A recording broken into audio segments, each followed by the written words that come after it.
Shout out to a TikTok user because you made a very good point in your video. So you said that Perona's ghost possibly wouldn't work on Kaido because much like Usopp, he is very naturally pessimistic and or depressed because one of his hobbies is committing unaliving as he falls off of a sky island during the introduction of his character. Other things that may lead to this is that he drinks heavily and he is in search for the Joy Boy, the one who will eventually defeat him.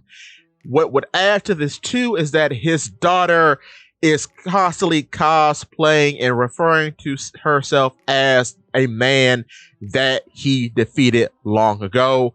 And to kind of feed into these delusions, he mocks her by calling her his son. So that's probably a part of his depression and or pessimism.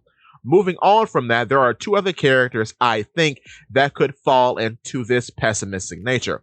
One being Moria, who is very closely related to Kaido because it's because of Kaido that he doesn't have a crew anymore because Kaido presumably slaughtered them all. So that is why he invests in zombies, because zombies are already dead. They are expendable foot soldiers, and if one goes down, he can just make another. So yes, Perona's ghost would not work on her adoptive father.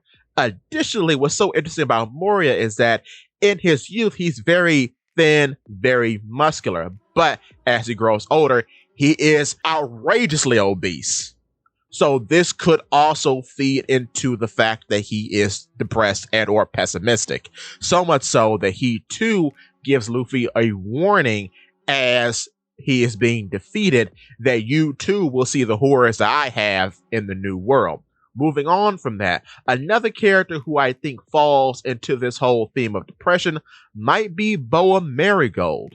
Because when she is younger, she is very pretty and very thin, prettier than her sister Hancock, if you want my opinion. But possibly due to the trauma inflicted upon her by the Celestial Dragons, she has put those feelings into food and is now quite robust. So possibly she too would be unaffected by the Hollow Ghost because she presumably is already pessimistic. But with that being said, give me your thoughts. Tell your friends about Polypede Woods.